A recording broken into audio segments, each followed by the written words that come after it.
Yes Parul ma'am, एक बार आपका फिर दोबारा से बहुत बहुत स्वागत है। अभी हमने प्रेजेंटेशन में सुना आपके बारे, आपने बताया कि वुमेन एम्पावरमेंट प्रोजेक्ट क्या है। मैं जानना चाहूंगा कि जब लेडीज लोग इस प्रोजेक्ट को देखते हैं, सुनते हैं, तो उनके दिमाग में एक ये चैलेंज रहता है कि मैं हाउसवाइफ हूँ, ठीक है, या मैं जॉब में हूँ, मैं मेरे पास टाइम नहीं है, राइट, या मेरे हस्बैंड तो बहुत अच्छा कर रहे हैं, राइट, या उनके हस्बैंड बोल देते हैं कई बारी कि मैं जॉब तो कर रहा हूँ, मैं अच्छा कमाता खाता हूँ, मैं हूं ना, राइट, ये डायलॉग रहता है। तुम्हें क्या एक्स्ट्रा काम करने की जरूरत है, तुम्हें कहीं नए झंझट पालने की जरूरत है। तो मैम इसके लिए आप क्या बोलना चाहेंगे? सर सच में ये क्वेश्चन बहुत बड़ा है और इम्पोर्टेंट है। जैसे डायरेक्ट सेलिंग में आपने बोला कि लेडीज को घर से ज्यादातर वही सवाल आता है कि मैं हूं ना, तो आप यस हो यस। तो भी लेडीज कॉम्प्रोमाइज ही करती है, ये फैक्ट है। हर लेडीज कॉम्प्रोमाइज करती ही करती है, आप हो या ना। नहीं होते तो ज्यादा करती है। तो फिर आप हो तब मना कर रहे हो, फिर आप कब बोलोगे कि आप तू कर, जब नहीं रहोगे तब। तो ये चीज बहुत डिफरेंट है। जब मैं लोगों को, लेडीज को बात करती हूँ, तो वही बोलती हूँ कि जैसे हम लेडीज हैं तो हमारे भी बहुत सारे सपने होते हैं। तो हम हमेशा, जैसा भी मैम ने बोला कि हमें डिपेंड क्यों रहना है हर चीज के लिए, पैसों के लिए भी, हस्बैंड को। तो लेडीज मना करती है कि मैं कैसे करूं, बच्चे हैं। तो वैसे मैं भी होम मेकर हूं, मेरे भी बच्चे हैं। तो हमें लेडीज को एक ये भी हैबिट होती है टाइम मैनेजमेंट की। मगर लेडीज वो चीज को अगर समझ ले तो बहुत अच्छा मैनेज करके बिजनेस डेवलप कर सकती है। मैंने भी ऐसा ही किया था कि बच्चों को टाइम जो शेड्यूल होता है वो मैनेज करना है, घर का किचन का तो हमेशा रहेगा। हम कभी लेडीज को वो प्लेटफॉर्म छोड़ने का मौका नहीं मिलता है, मगर यस, ये बिजनेस से वो भी हम कर सकते हैं। तो टाइम मैनेजमेंट करना लेडीज के लिए बहुत अच्छा एक बोलते हैं ना, जेंट्स से ज्यादा अच्छा टाइम मैनेज लेडीज कर पाती है। क्योंकि मल्टीटास्क बोलते हैं लेडीज को, राइट। तो एक साथ में वो दो चार काम तो इजीली कर लेती है। अगर सेम काम जेंट्स को दिया जाता है तो वो एक ही काम करता है, एक ही टाइम पर नहीं कर पाते। तो लेडीज को टाइम मैनेज करना बहुत इजी रहता है। और अगर बोल रही है कि मुझे नहीं है तो ये बहाने हैं। तो अब मैं बोलूंगी बहाने मत करिए, हमें अभी इंडिपेंडेंट बनना ही पड़ेगा। जैसे आपने काफी टाइम ऐसा होता है कि हस्बैंड बोल दे कि मैं हूं, तुझे क्या जरूरत है करने की, राइट। तो मैं ये बताऊं कि अगर आपको कुछ चाहिए, या आपके अर्नर, इनकम अर्नर एक ही घर में है, और अभी आपने देखा कोविड में, मतलब कि कोई भी एज के लोग कभी भी मतलब एक्सपायर्ड हुए हैं, तो उनकी घर की इनकम की हालत क्या होती है। वो लेडीज ही ज्यादा कॉम्प्रोमाइज करती है, वो बच्चे ही ज्यादा कॉम्प्रोमाइज करते हैं। तो अगर आप लेडीज, कभी भी ये समय किसी का भी आ सकता है। मैं कहूंगी कि खराब समय की राह मत देखो कि खराब समय आ गया तब मैं करूंगी, नहीं, अच्छे समय में आपको कर लेना चाहिए। जैसे अभी रिसेंटली मेरे साथ मेरी टीम में भी एक लेडीज थी मुंबई में। उनके हस्बैंड का लिवर का प्रॉब्लम था, और ड्यू टू कोविड उनको ट्रांसप्लांट नहीं हुआ। और एक ही बेटी है 17 साल की। आप सोच सकते हो, उनके हस्बैंड एक्सपायर हो गए, घर में दो दो बहन के भी हस्बैंड अगले दिन एक्सपायर हो गए। तो आप सोचिए, वो लेडी के पास अभी हस्बैंड के बिजनेस कैसे रन करते थे, कुछ पता नहीं होता है लेडीज को। आप अपने आप को पूछे कि आपको आपके हस्बैंड का बिजनेस कितना पता है, कितना लेन देन पता है आपको। किसी को नहीं पता होता है, लेडीज को इन्वॉल्व करते ही नहीं हस्बैंड अपने बिजनेस में, राइट। तो यहाँ पे भी सेम सिचुएशन थी। और मेरी बात हुई तो मुझे यही बताया गया कि मेरे पास अभी इनकम सोर्स इसके अलावा कुछ नहीं है, और ये लेडीज के लिए सेफ प्लेटफॉर्म है। तो फिर हम बाद में क्यों करें, हम क्यों ना पहले कर ले नेटवर्क मार्केटिंग। हम क्यों ना हस्बैंड की मान के बैठ जाए कि भाई मैं हूं, नहीं करना है। तो ये चीज बहुत कहीं ना कहीं गलत है। क्योंकि आप जब करोगे तब बुरा समय होगा, और आपको भी पता है कि जब प्यास लगती है तो कभी भी कुआं नहीं खोदा जा सकता।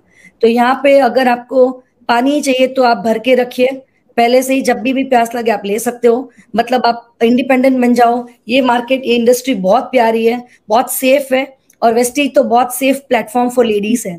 तो ये आपको कर लेना ही चाहिए। मैं भी एक होम मेकर हूँ, मेरे भी बच्चे, मुझे भी टाइम मैनेज करना होता था। मेरी इनफैक्ट बेटी अभी भी 12th में, जब मैंने स्टार्ट किया था तब वो 10th में थी। तब समझ सकते हैं, लोग बच्चों का बहाना बहुत करते हैं कि मैं 10th में हूँ, 12th में हूँ, मगर आप कभी भी उनको पढ़ाते नहीं है, राइट। हम जब से बच्चे हमारे हुए तो हम उनको टाइम पर खाना पीना वो हमारी जिम्मेदारी है। 10th में 12th में वही जिम्मेदारी हम निभाते हैं, हम ज्यादा कुछ और नहीं करते।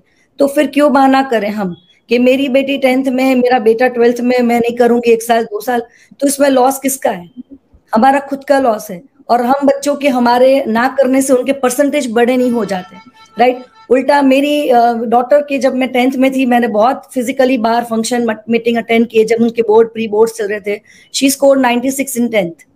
और मैंने भी अपना क्वालिफिकेशन बहुत अच्छा डायमंड का किया था, जबकि उसकी एग्जाम चल रही थी और हम आउट स्टेशन थे फंक्शन के लिए, विनिंग टीम के फंक्शन के लिए।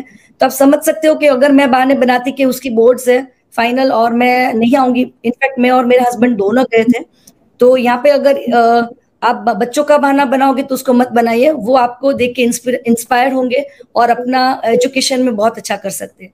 और सेकेंड, जो हस्बैंड बोलते कि मैं हूं ना, तो वो चीज मेरे साथ भी हुई थी। मेरे हस्बैंड में इंडस्ट्री में जब मैंने कदम रखा था, तो मेरा बेटा 9 मंथ का था, तो उन्होंने बोला था कि तुझे कितने चाहिए, 50,000 महीने का चाहिए, मैं तुझे दूंगा, तो घर पे रहे। तो मैंने बोला 50,000 एक महीना नहीं चाहिए मुझे, मुझे लाइफ टाइम उससे भी ग्रोइंग इनकम चाहिए। तो वो आप नहीं दे सकते, कोई भी नहीं दे सकता, राइट। तो ये चीज मैंने पकड़ ली थी और मैंने नहीं माना था, क्योंकि इंडस्ट्री को मैं जानती थी, वो नहीं जानते थे, राइट। तो आपने ये प्रोजेक्ट देखा है एज अ लेडीज, आपने कहीं पे भी देखा है, और हम सलाह लेते हैं गलत लोगों की। सबसे पहले गलत लोग ये इंडस्ट्री के लिए तो घर के लोग ही होते हैं, और घर के लोग ही मना करते हैं हमें, राइट। जैसे मेरे हस्बैंड भी मना करते थे। अगर मैं बोलते हैं ना कि जब हम बहुत अच्छे से अपने सपने को बहुत स्ट्रांग रखते हैं तो हम किसी का नहीं सुनते। और हम लेडीज एक नेचर ये भी है कि हम कपड़ों में कुछ भी शॉपिंग करना है तो कुछ भी होके हस्बैंड को मना ही लेती है। मैके जाना होते तो कुछ बहाने करके भी मैके चली जाती है। तो ये चीज में क्यों नहीं, राइट। तो मैंने ये बहुत स्ट्रांग किया था, और ग्रोइंग करते करते मतलब मेरे हस्बैंड भी पॉजिटिव हो गए बिजनेस टूवर्ड, आज मुझे अच्छा सपोर्ट भी कर रहे हैं। तो जो सक्सेस का रास्ता है वो हमेशा कांटों वाला ही होता है, और कांटे घर से ही लगते हैं। तो आपको वो समझना है, वो ओवरकम करना है, और इसको ये करके ही रहना है। तो सर ग्रेट। गौरव मैम, मैं आपसे पूछना चाहूंगा कि इस बिजनेस में आपकी क्या लगभग एवरेज इनकम होगी, और ऑलरेडी आपके घर में सब कुछ वेल ऑफ है, लेकिन वो इनकम जो आती है आपकी पर्सनल इनकम, उससे आपने अपनी जिंदगी में क्या चीज किया और क्या अचीवमेंट रहे, थोड़ा सा आप बताएंगे। सर डेफिनेटली ये मैं बहुत ब्लेस फील करती हूँ कि वेस्टीज की कारण मैं बहुत अच्छा कर पाई। जैसे मैंने एक ड्रीम बुक बनाई थी, तो मेरी एवरेज इनकम की बात करूँ तो हमेशा ग्रोइंग हुई है, हाईएस्ट 1 लाख का मेरा चेक भी है। तो यहाँ पे कोविड में भी मेरी 50-60 हजार की इनकम आती है, जब से मैं 1 साल से घर पे ही हूँ। तो मुझे ये बहुत ब्लेस फील हो रहा है कि आज सबके सूरत में मार्केट में सब बंद है, और जब बंद है तो इनकम भी जीरो ही होती है। मगर बीइंग हाउस वाइफ घर पे रह के मेरी इनकम चालू है, और इस बिजनेस से मैंने अचीवमेंट तो बहुत अच्छा किया है, बहुत ज्यादा किया है, मतलब एक्सपेक्ट नहीं किया था, उससे भी मिला है ज्यादा। 12.5 लाख की सियाज टॉप मॉडल कार मेरे हस्बैंड को मैंने गिफ्ट किया, क्योंकि इंडस्ट्री में जब मैंने ये वेस्टीज में रखा था कदम, तो उनका नेगेटिव पॉइंट था, और मुझे यहाँ पे कार दिख रही थी कि लेडीज इतनी जल्दी से कार ले सकती है, तो मैं क्यों नहीं। तो यहाँ पे चैलेंज थी कि मैं आपको कार दूंगी, जबकि हम दोनों के पास खुद की कार थी तब। फिर भी मैंने बोला था यहाँ कार फंड से मैं आपको कार दूंगी, और वही चैलेंज मुझे ड्राइव किया, वही सपना मुझे बहुत स्ट्रांगली ड्राइव किया, क्योंकि हर 10 तारीख को उनका था कि कितना आया, क्या गाड़ी आ सकती है। तो ऑब्वियसली स्टार्टिंग में नहीं आती है, मगर करते रहने से हमें एक दिन तो आती है। तो 1.5 साल के अंदर वो किया सर। फिर एक फॉरेन ट्रिप आई थी, कुछ वर्क कुछ क्राइटेरिया था, वो क्राइटेरिया में मेरा बहुत अच्छे से मेरा हो गया था, तो मैंने हस्बैंड को वही गिफ्ट किया कि चलो मेरे अपलाइन सब जा रहे हैं, आप भी जाओ, आपको मैं गिफ्ट करती हूँ, आप मुझे घुमाते हो इतने साल तक, अभी मैं आपको घुमा रही हूँ। तो ये मौका भी हमें मिलता है, और तब से उनका माइंड पूरा 360 डिग्री चेंज हो गया towards me, towards my Vestige और एवरीथिंग, मतलब पूरा चेंज नेचर में भी आ जाता है। तो ये बहुत एक फायदा है, सबसे बड़ा फायदा यही है कि आपके घर वाले जो भी लोग कुछ भी आपके प्रति कुछ नेगेटिव कुछ भी होता है, तो आप ये कर लीजिए, आपकी लाइफ हमेशा के लिए मतलब अच्छी हो जाएगी। और फिर मेरी अभी मार्च में मेरी मम्मी के लिए मेरा एक सपना था बहुत पहले से कि मुझे उनको कुछ डायमंड का देना था, तो मैंने डायमंड की बैंगल्स, जब जून अपना मार्च 8 मार्च वुमेन्स मंथ बोला जाता है, तब मैंने पूरा ज्वेलरी का वो मंथ बनाया। मैंने फर्स्ट अपनी मम्मी उनके लिए बैंगल्स बनाई डायमंड की, मेरी मदर इन लॉ के लिए मैंने रिंग बनाई, खुद के लिए भी मैंने रिंग और इयररिंग बनाई सर। तो मुझे वो रिंग तो हमेशा शौक होता है, तो वो मंथ पूरा मैंने मार्च में वो पूरा 3 लेडीज, हम जो बोलते हैं घर की बैकबोन होती है, तीनों के लिए हमने अपने लिए मैंने बनाया इस बिजनेस से। तो ये अगर मैं बात कहूँ कि लेडीज कोई शादी करके अपनी पेरेंट्स के घर कुछ देना चाहती है तो किससे पैसा मांगती है। आप अगर बोल रहे हो कि मैं हूं ना, आप नहीं मांगोगे, आप नहीं मांग सकते, राइट। तो यहाँ पे ये बिजनेस था, और मेरा पैसे से मैं अपने सपने ही पूरे करने के लिए यहाँ पे ज्वाइन हुई हूँ। तो अगला भी सर मैं यहाँ पे बताना चाहूंगी कि मेरी बेटी की भी बर्थडे आ रही है, 18 कंप्लीट हो रही है वो, तो उसको भी वेस्टीज में गिफ्ट करने वाली हूँ, और एक उसके लिए brand new car, second car मेरी वेस्टीज से आएगी उसकी बर्थडे पर। तो ये सपने यहीं से पूरे होते हैं। बीइंग अ लेडीज हम और कुछ बहुत सारा कर सकते हैं, मगर अगर जेंट्स की कंपेयर में बात करें तो आप समझिए, मैं हमेशा लेडीज को बोलती हूँ कि आपके घर में 1 2 3 जो भी कार होगी आपके नाम की नहीं है। और सेकेंड, अगर आपको हस्बैंड को बोलना पड़े कि आपको नई कार आई है मार्केट में लेनी है, तो कब आती है सेकेंड कार? तुरंत नहीं आती, 10-10 साल निकल जाते सेकेंड कार आने में। मगर ये ऐसा प्लेटफॉर्म है जहाँ पे आप अनलिमिटेड कार्स आपके सपने पूरे कर सकते हो। तो थैंक यू सर, यहाँ पे ये मेरा अचीवमेंट था। ग्रेट ग्रेट, बहुत ही जबरदस्त। मैं जो भी हमारे व्यूअर्स हैं, जो भी लेडीज हैं, जो भी माताएं बहनें हमारे देश की लाइव को सुन रहे हैं, मैं आपको बताना चाहता हूं कि इस बिजनेस के अंदर क्या पोटेंशियल है और आपके अंदर कितना पोटेंशियल है।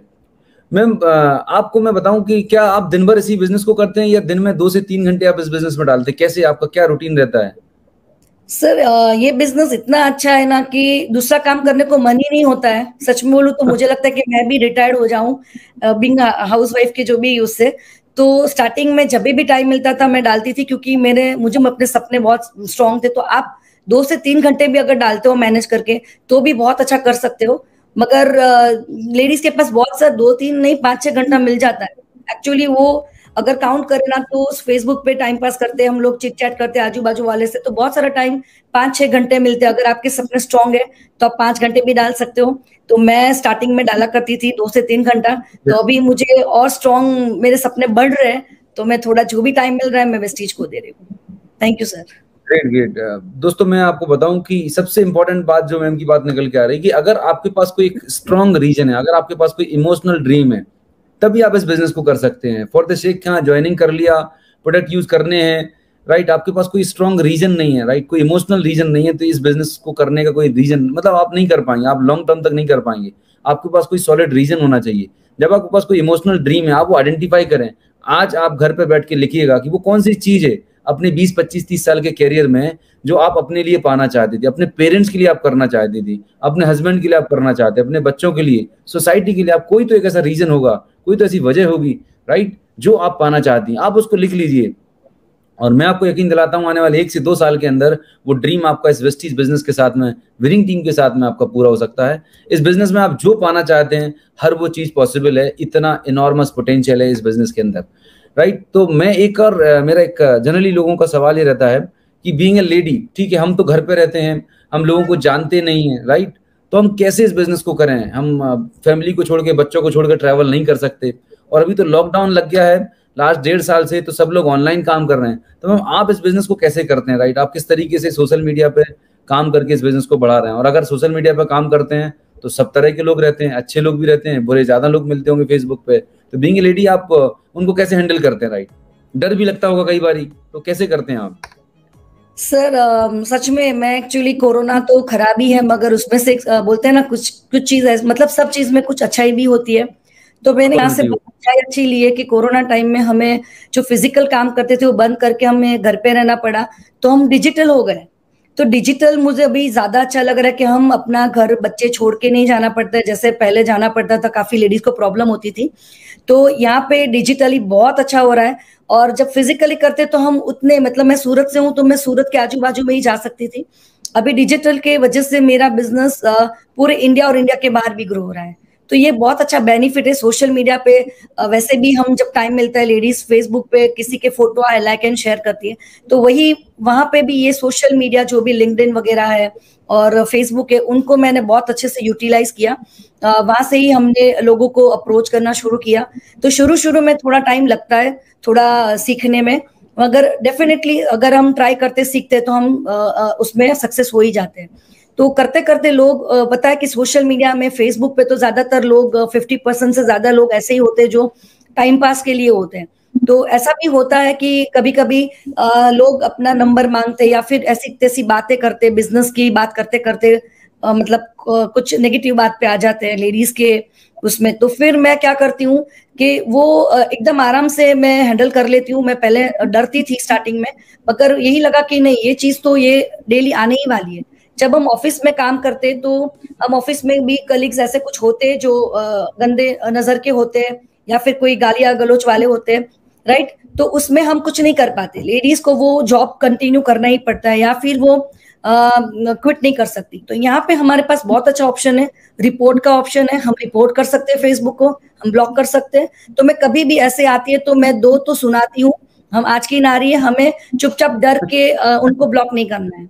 मैं यहाँ पे हर लेडीज को बोलती हूँ, आप 2-4 सुनाइए उनको और कुछ एक लेसन दीजिए कि आपके घर में भी माँ बहन है, वो भी तो फेसबुक यूज करती है।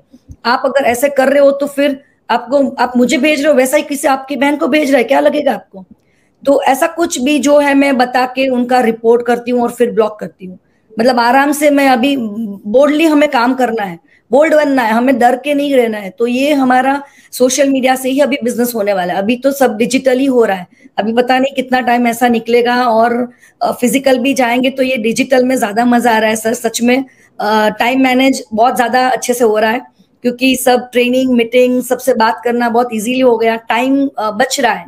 तो डिजिटल बहुत इजी प्लेटफॉर्म है, हर लेडीज को करना चाहिए और हर लेडीज इजीली कर सकती है, सीख सकती है। Yes sir. मतलब अगर हमारा कोई ड्रीम, अगर हमारा पर्पस क्लियर है कि हमें जिंदगी में क्या चाहिए, तो अपने आप रास्ते निकल आते हैं। जैसे आपने बताया कि मायके जाना होता है या कोई खुद के लिए ज्वेलरी चाहिए होती है, साड़ी चाहिए होती है, तो किसी भी करके जुगाड़ तुगाड़ करके कैसे भी मना के हम रास्ते निकाल लेते हैं। तो आपको समझना होगा इस बिजनेस से क्या मिलने वाला है। अगर ये चीज आपको क्लियर हो गई तो आप 1001 रास्ते निकाल सकते हैं। आपको सिर्फ एक सॉलिड रीजन चाहिए इस बिजनेस को बिल्ड करना, राइट। आपको वो छोटे छोटे एक्सक्यूजेस लगते हैं ना, वो कुछ भी नहीं है, ये सिर्फ आपके बहाने हो सकते हैं, ये सुपरफिशियल लेवल की इस बिजनेस को ना करने के रीजन हो सकते हैं। मैं आपको बता रहा हूँ इस बिजनेस को ना करने का से आपको मतलब कोई बहुत बड़ा अचीवमेंट नहीं है, लेकिन अगर कर लिया तो आपके घर में क्या चीज मिलने वाली है आप सोच भी नहीं सकते, राइट। आप उन लोगों से मिलिए जो ऑलरेडी, प्रॉब्लम दूसरी पता क्या होती है कि अगर आपने बिजनेस ज्वाइन किया है तो आप अपने सिस्टर से, आप अपने इन लॉज से, अपने अड़ोसी पड़ोसी से क्रॉस चेक करते हैं। आपने अगर इस बिजनेस को देखा है बीइंग अ लेडी, राइट, आपने इसकी प्रेजेंटेशन देखी है, तो आपने इसके बारे में जाना है, ना कि आपके दोस्त ने, पड़ोसी ने, रिश्तेदार ने, ना आपकी सिस्टर ने। आप अपने रिलेटिव्स लोगों से, अपने जो क्लोज लोग होते हैं उनसे आप चर्चा करते हैं इस बिजनेस की, और वो लोगों को इस बिजनेस के बारे में सही जानकारी नहीं है, उनके पास बहुत सारी गलत इंफॉर्मेशन होती है, उनकी धारणा इस इंडस्ट्री के बारे में बहुत सारी गलत है और होनी भी चाहिए, क्योंकि ऐसी बहुत सारी कंपनियां जिन्होंने बहुत सारे फ्रॉड किए। तो आपके फैमिली, आपके नियर डियर, आपके रिलेटिव वो बेकार नहीं है, बुरे इंसान नहीं है, वो आपको प्रोटेक्ट करना चाहते हैं, राइट। मैं अगर अपनी बात करूं, मैं अपने किसी की भी बात करूं, तो वो आपको प्रोटेक्शन देना चाहते हैं, इसलिए वो बोलते हैं कि ये फालतू चक्कर मत पड़ो, अपना घर संभालो, परिवार बच्चे संभालो, राइट, क्योंकि उनको इन्फॉर्मेशन नहीं है। और गलती ये होती है कि आप उनकी बात को समझ लेते हैं। आइडियली आपको समझना ही चाहिए कि आपको किसी भी चीज की इंफॉर्मेशन चाहिए। मैं लेडीज लोग अगर चूंकि आज वुमेन एम्पावरमेंट है, आपको ज्वेलरी चाहिए, राइट, तो ज्वेलरी के बारे में सलाह आप कहाँ से लेने जाएंगे, राइट। किसी मोची के पास जाएंगे, किसी डॉक्टर के पास जाएंगे, सब्जी भाजी वाले के पास जाएंगे कि भैया मुझे ना 24 कैरेट का गोल्ड लेना है या ज्वेलरी बनानी है 22 कैरेट हॉलमार्क वाली, किस दुकान पर जाना चाहिए, किस ब्रांड की लेना चाहिए? क्या वो सही सलाह दे पाएगा आपको? Answer is no. आपको ज्वेलरी के बारे में सही सलाह वही दे सकता है जो ऑलरेडी ज्वेलरी का काम करता होगा, सुनार काम करता होगा। जैसे पारुल बहन के यहाँ डायमंड का काम होता है, तो मैं हस्बैंड से मिला, कीर्ति भाई से मिला, तो मैंने डायमंड के बारे में बहुत सारी डिटेल जानी, क्योंकि ही इज द एक्सपर्ट। अभी मैं राह चलते किसी से पूछूं कि भाई साहब डायमंड क्या होता है, उसने तो कभी देखा ही नहीं, वो क्या मुझे बताएगा डायमंड की वैल्यू क्या होती है, डायमंड में कट, क्लैरिटी और क्या पैरामीटर्स होते हैं, ही डोंट नो। ठीक है, यही चीज के बारे में, डायरेक्ट सेलिंग इंडस्ट्री के बारे में, नेटवर्क मार्केटिंग के बारे में बहुत सारे लोगों के पास गलत धारणा है, गलत इंफॉर्मेशन है, सही पिक्चर उनको पता ही नहीं है। अगर आप इस प्रोजेक्ट को देख रहे हैं, जानना चाहते हैं, तो आप ऐसे लोगों से मिलिए, ऐसे सफल लोगों से मिलिएगा जिन्होंने जिंदगी में इस बिजनेस के अंदर, वेस्टीज के अंदर विनिंग टीम के साथ में कुछ बड़ा अचीवमेंट किया है। वो लोग हैं जो आपको सही गाइडेंस दे सकते हैं, सही आपको सलाह दे सकते हैं, क्योंकि उन्होंने वो चीज अचीव की है, राइट। सो आपको चुनना, आपका सलाहकार कौन है, ये बहुत जरूरी है। कई बार हम गलत लोगों के चक्कर में पड़ जाते हैं, गलत लोगों की सुन लेते हैं और एक बहुत ही अच्छी अपॉर्चुनिटी से हम हाथ धो बैठते हैं। तो आपको ऐसा बिल्कुल नहीं करना। So thank you so much Parul ma'am, आपने अपना समय दिया और बहुत जबरदस्त तरीके से आज आपने डिटेल में अपने जो मैंने डिस्कस किया उनके बारे में बताया। बहुत सारे लोग बहुत एक्साइटेड हैं और बहुत अच्छे आपको अप्रिशिएट भी कर रहे हैं। Thank you so very much.